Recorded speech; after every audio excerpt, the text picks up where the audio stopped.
doorway of another year. And it's just good to be able to stand before you. We stand at the doorways of new possibilities and fresh experiences. Much has happened last year, and much more is expected to happen this year. The end of a political era. The Obamas are leaving the White House. And for some child who is under the age of 10, all they've ever known in their life was a black president. Well, they are up for a rude awakening.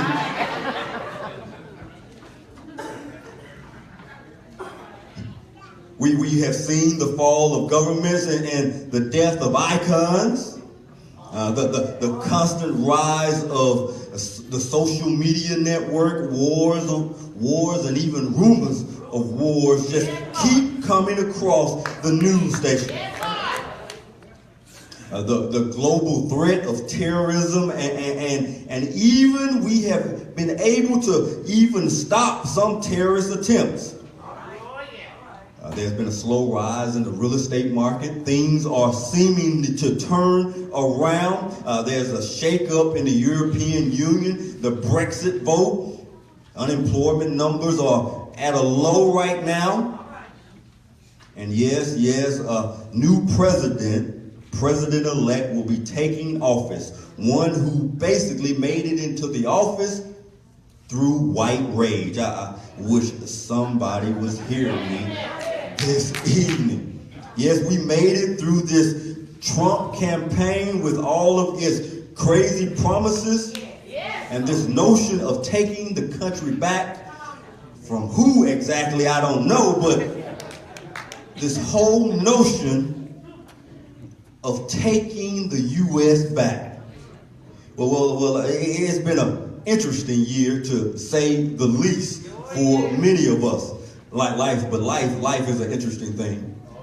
Life is a very interesting thing. It's filled with so many memories and joys, pain, stress, and strain, that there's loss, gain, there's challenges, and even success. The memories can be a gift, and even sometimes they can seem like a curse. Our memories, they inform us of the good and the bad that has occurred in our lives. Many of us are sitting with memories. Memories remind us of what we've done and what we have failed to do. Many of us are sitting here thinking about, I wish I could have done this in 2016. If you live long enough, though, you sometimes wonder about all of the mistakes you've made, all of the things you wish you could have done. As you look back over your life, you wonder, what would be different if I would have done such and such? If I would have just taken that chance and did this, my life might be totally different. But when we look over our lives and we look over 2016, we wonder, and we think about how good God has been, but we also wonder, what if? Just what if? See, we are all faced with something that was difficult in this year. Some things that we would like to forget. There are some things that we would like to be forgiven for. We've done some things that we're not proud of. See, our past, the reality is, can enslave us. Our past can enslave us and keep us in bondage. We feel like we are in chains to the past. And I'm convinced that one of the hardest things in life to do is to let go. I'm not speaking of forgetting, but I'm talking about moving past, of letting go. Not just forgetting something, but moving past it. We ask God, why? Why did it have to happen that way? What did I do to deserve this? Not letting go of what has occurred in our lives. We wonder if those we wrong will forgive us, and oftentimes we struggle even to forgive ourselves. Somebody is sitting here wondering or struggling with this notion, should I forgive myself? What I did was just so wrong. But I want to stop on that street for a little while. Can I park right there this New Year's Eve? Can I pause and knock on your door right there? See, I want to discuss this whole thing of letting go. Letting go. Letting go. This difficult thing to do in our lives. You see, change is hard. And so it's hard to let go of stuff. The scripture comes from the book of Genesis, and the book that discusses the creation of humanity. It outlines the contract between God and man, and this man called Abram. Can we peek into the life of one of the descendants of Abraham? One of the descendants of Abraham, this guy named Jacob. Can we deal with this issue of letting go through Jacob's eyes? See, most of us have heard the story of Jacob. We know a little bit about Jacob, but if you haven't heard it, if you know about Jacob, let me refresh your memory, or even let me introduce Jacob to some folk in here this evening. See, Jacob was one of the patriarchs of the nation Israel. He was one of the fathers of the nation Israel. He was revered as one of those who sat high, and he was the one that even Israel is named after. Jacob, the youngest son of Isaac and Rebekah. You know Isaac and Rebekah, the son of Abraham and Sarah, the one Isaac who was about to be sacrificed, but then God gave a ram just to make sure that the seed carried on. You know Jacob, the one who was holding his brother's heel when he was born. You know the one Jacob, the one whose name means deceiver. You know Jacob, the youngest twin of Esau, the skill hunter, the one who had little willpower, who was a smooth operator. You know Jacob. You've heard the story of Jacob, the smooth operator, the one who tricked his brother out of his birthright. The one who even tricked his brother and deceived his father out of his blessing. You know Jacob. Even if you don't know Jacob in the Bible, you know some folk like Jacob. Jacob, that one, even though he was a trickster, he was wise enough to realize the significance of a birthright and a blessing.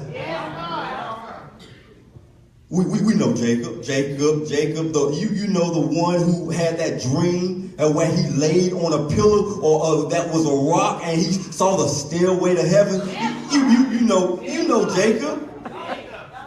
The one who God promised success, even though Jacob was the deceiver.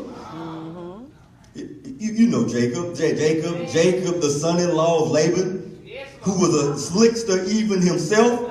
You know Jacob, the one who worked to have Rachel's hand, but wound up with Leah and then had to work extra time to get Rachel. You know about Jacob.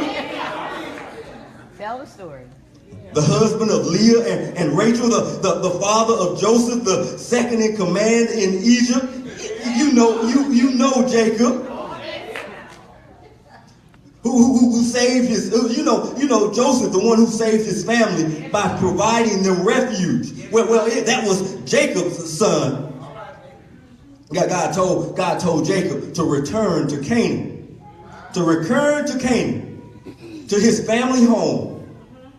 And Jacob was afraid to go back because he had done some wrong to his brother. You know Jacob. See, Jacob had caused some trouble. His inability to let go made him not want to go back. Have you ever been afraid to return home? Somebody, you know, not your physical residence, but some folk have never been back to where they were born because they're afraid that folk gonna talk about that. See, folk know your backstory. See, where you at right now, nobody knows about that person that grew up. But back home, They know you. They know you. so Jacob was afraid to go home. See, Jacob, the one who God was continuously blessing, even in spite of himself. I wish somebody was hearing me this evening. The one who wrestled with God and lived. You know Jacob. His story made me wonder. His story made me just wonder about this thing called letting go. And as I looked at the story, I wondered, why do we hold on to stuff? Why do we have to hold on to all of that stuff? See, somebody in here is holding on to something that happened 10 years ago. You mad at something somebody did to you 20 years ago. See, the first thing, I think that we hold on to stuff because of history. Yeah, history. What do you mean, Reverend Robinson? See, well, here it is. History. See, sometimes our history holds us hostage. Wait. Somebody's history is holding them hostage. That stuff that you used to do, it's holding you hostage. You can't move on because you still stuck in that place. You can't move on because you still think you're that person. Wait. You can't move past it because you still baby. Wait. You still Pee-wee. You still D-Rock. You can't move on because you still that person. Oftentimes we allow our past transgressions, our past locations, our past situations to box us in. But see, the thing is, Jacob realized he had to let some stuff go. Jacob realized he had to let some stuff go. In this right here, there's some 30 minutes before 2017. You got to let some stuff go. That history, you need to leave it behind. Now, I say, don't forget your history. Learn from your history. But sometimes you got to leave some stuff behind. You can't allow history to hold you hostage. But so history stops us from letting go. But something else that stops us from letting go is hurt. You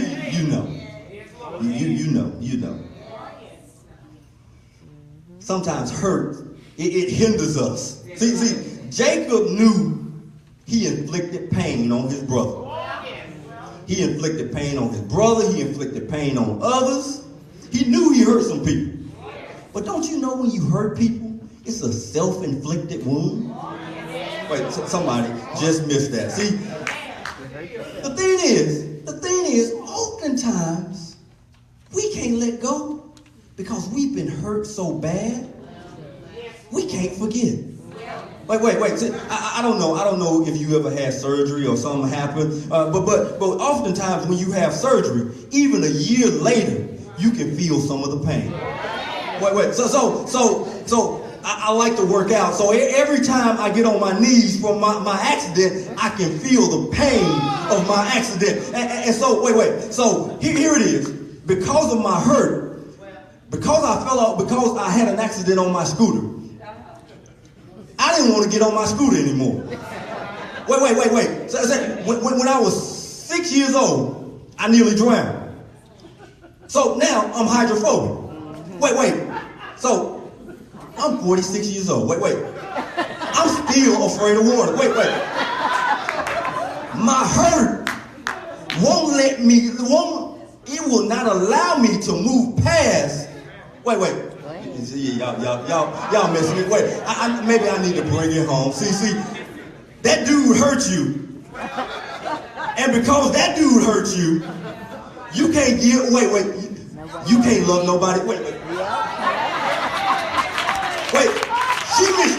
you, but now you can't trust no other women. Wait. No, wait. See, we in church. Maybe. Go ahead. They treated you bad on that ministry. They hurt your feelings. Now, you ain't gonna sing in the choir. Wait.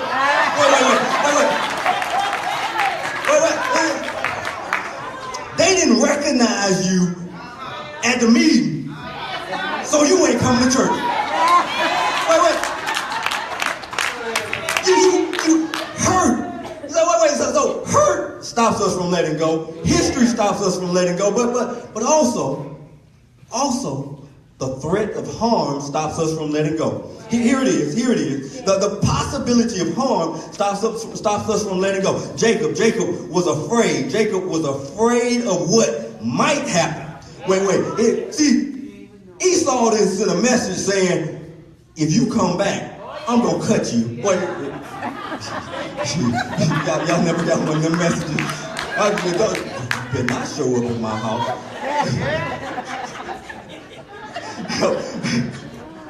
So Jacob was afraid of what might happen.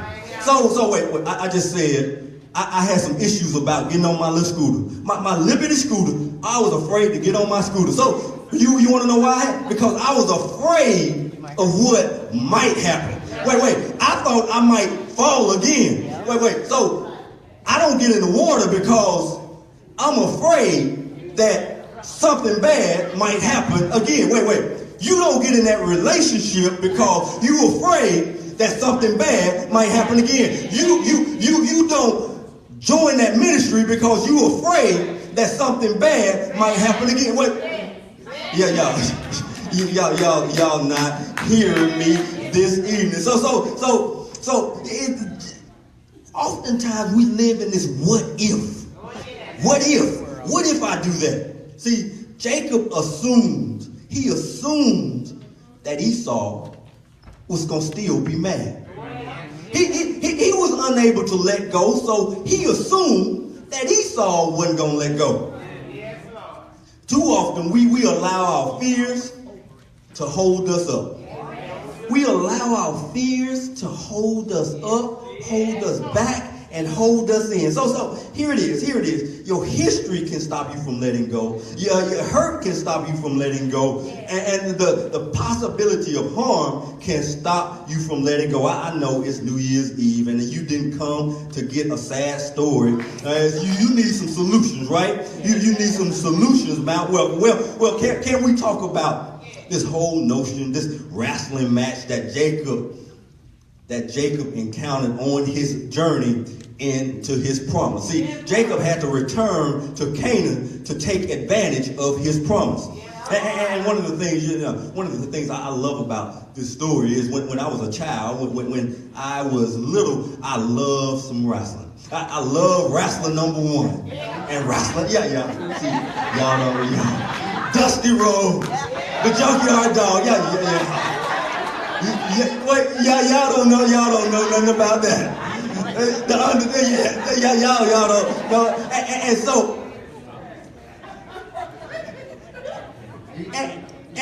so in that, you watch it. I would watch it, and oftentimes, you would see somebody get in a lock, and what would they do?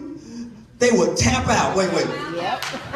They would tap out. Wait. So this is what pulled me to this story. Can we talk about this wrestling match that Jacob was in? Can we talk about this smackdown, this rise up? It was a smackdown, but he rose in something. Can we discuss this internal pain, but yet it was some generational gain? Can we talk about that this evening? Can we talk about the act of releasing so that you can be relieved? Wait. See, this whole notion of letting go. When we let go, we let stuff in. Wait. You see, if you holding on to something,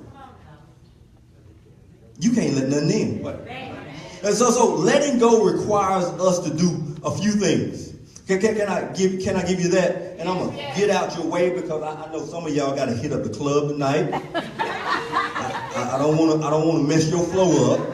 I know you got some parties to hit up. I ain't mad at it. If I ain't have to get up and preach, I might be at one with you.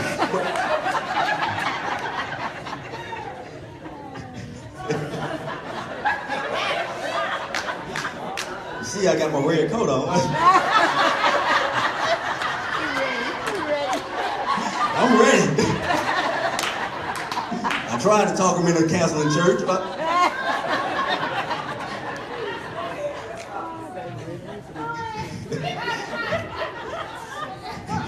help me. Holy But this whole notion of letting go is difficult to do. But there's some solutions to letting go. See, the first thing I find in the text is interesting. But the first thing in the text, there has to be a willingness to rest. Wait. So if you look at verse 24, if you look at verse 24, here it is. This brother, Jacob sends everybody away. In verse 22, 23, he sends everybody away. And Jacob is by himself.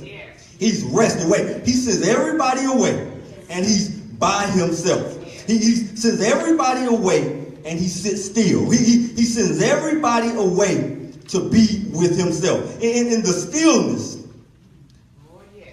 God can only talk to you when you allow God to speak to you. Sometimes you got to cut off the TV. Sometimes you got to cut off the radio. Sometimes you got to get rid of the kids. You just got to be by yourself so you can hear from God. And so Jacob understood, I need to be by myself so that I can wrestle with this. And in that 24th verse, see, Jacob sat alone to deal with himself. Wait. Sometimes you got to sit by yourself to deal with yourself. Wait. What do you mean? You got to sit by yourself so you can deal with your issues. Wait.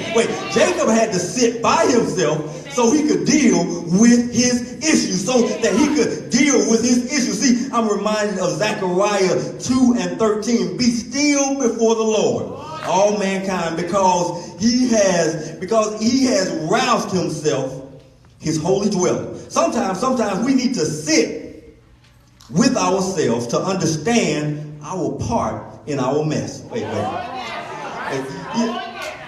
Sometimes you got to sit by yourself so you can look at how you caused your issues. You've been blaming everybody else, but you ain't set with yourself.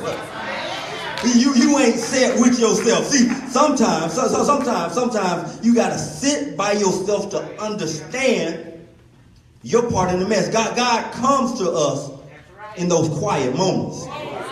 Jacob assumed he had gotten rid of everybody. Jacob thought everybody was gone. But don't you know when you think everybody is gone, God shows up? Wait. God shows up. See, God is in the midst of your issues. Wait. You were looking for God outside of your issues, but God is right there in the middle of your issues. Wait. Sometimes you got to sit with yourself to figure it out. We must look for God in the midst of our issues.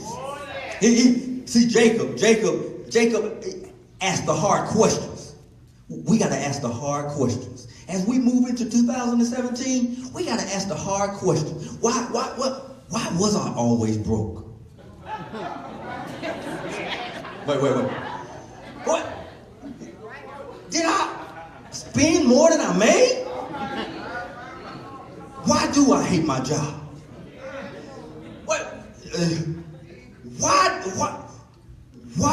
Why is it that when I pull up at home and I see that car in the driveway, I just don't want to go in?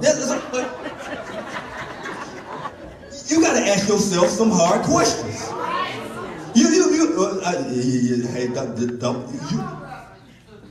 got to ask yourself some hard. Don't get mad at me. He had to ask himself some hard questions. Jacob was ready, but the other thing is, Jacob was ready for the answers. Most of us, we want to ask God some questions. We ain't ready for. Wait. What was that Jack? What was that Jack Nicholson movie? He said, "What? You can't handle the truth." You can't handle the truth. We don't want to deal with it. We don't want to ask the questions because we feel like we can't handle it. Jacob had to face the fears of meeting his brother again. In that verse 11, he had to look at this whole notion of meeting his brother again. He had to realize that he needed to conquer his fears and replace his fears with courage. Jacob had to realize that he had to overcome this thing called fear. See, really, you know what fear is? You know what fear is? Fear is false expectations appearing real. Wait.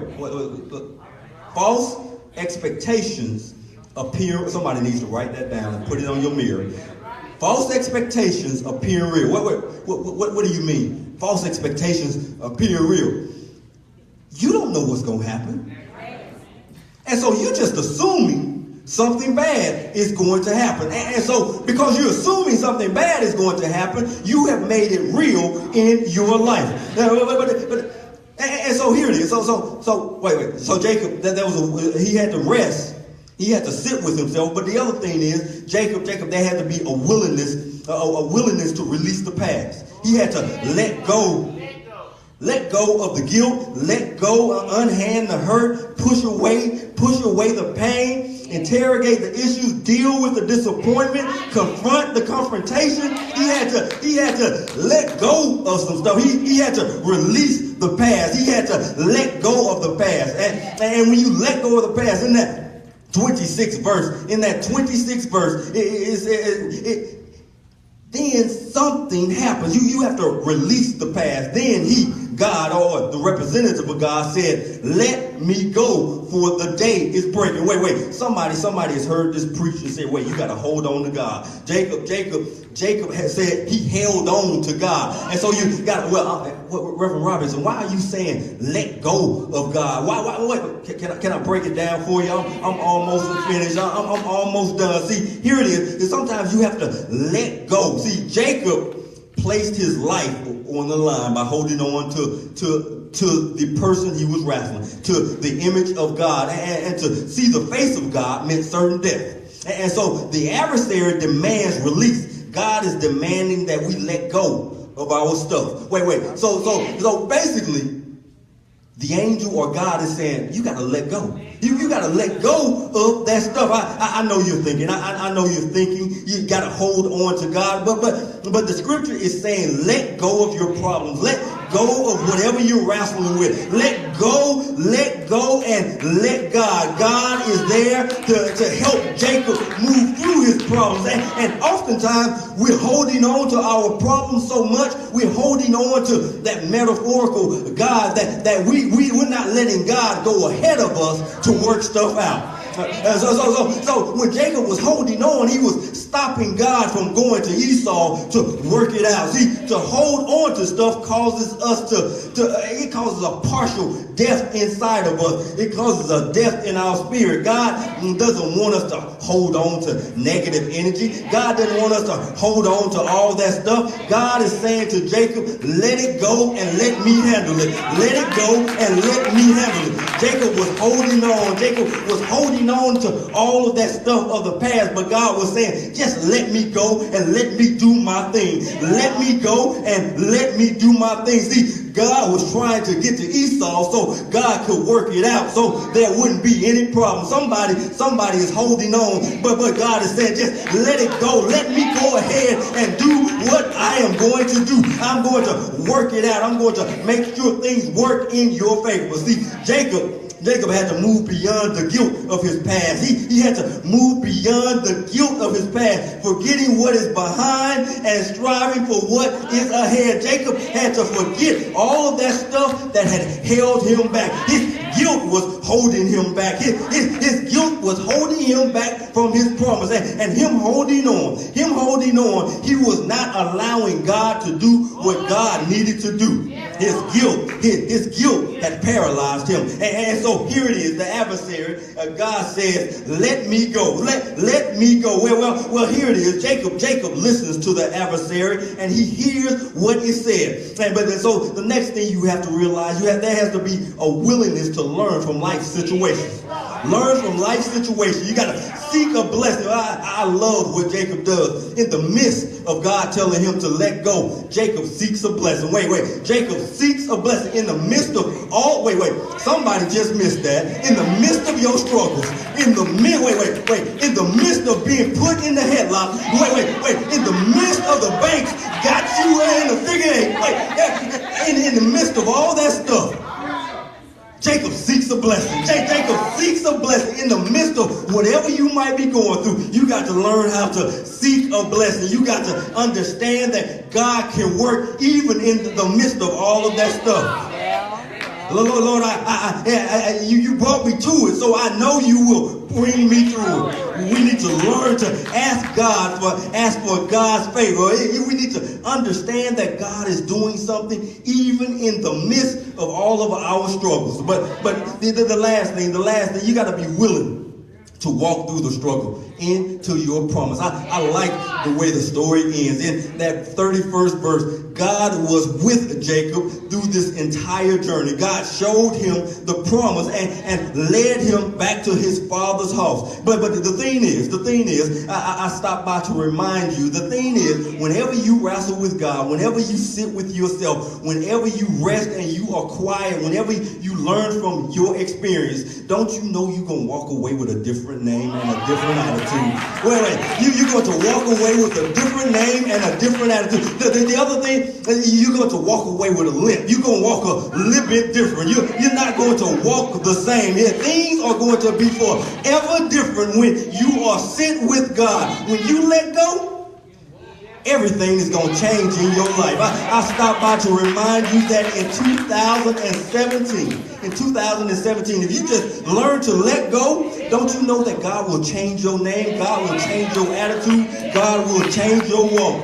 You may walk a little bit different. You may even walk with a little limp. But don't you know that limp is going to remind you how good God has been to you? Letting go is difficult to do, but it's necessary for us to move into our promise. You cannot move into your promise of 2017 unless you decide to let some things go. When we sit still and we seek answers, God is there to wrestle with us, to remove us out of our past. God is with us even in the midst of our struggle. See, don't you know that Jesus wrestled with the cross just so you could be here, so you could be victorious, letting your past and forgetting all of your past transgressions. When you let go, all of the stuff that holds you down, that holds you back, you are liberated from all of that stuff. God called us to do amazing and wonderful things. Jesus let go let go with the pain of the cross so that you might live and that you might have life even more abundantly. When we let go and we learn to become true disciples, then God can work in us. When Jesus called the disciples, he asked all of them to let go of something. He asked all of them to let go of something. He asked them to let go of something so that they could receive more. When we wrestle with God, something amazing happens. We walk away a changed person. We leave all of that stuff behind and we have a brand new name. We walk a little bit different. And after experiencing the risen Christ, don't you know that Peter, even though he was he denied Christ, he became a professor of Christ after he saw Jesus. Don't you know that Thomas, even though he was a doubter, he started delivering people? Don't you know that even though Paul was a persecutor, then he started praising God. When we let go, we allow God to do something in our lives. So don't you know in 2017, we are going to do a new thing. Let me say that again. In 2017, you need to be doing a new thing. You need to let go of all of that stuff. All of that stuff that has held you back. All of those things that have held you hostage. All of that stuff that has stopped you from becoming the person that you need to be. Let it go and let God. Let it go and let God. Let it go and let God. Let it go and let God.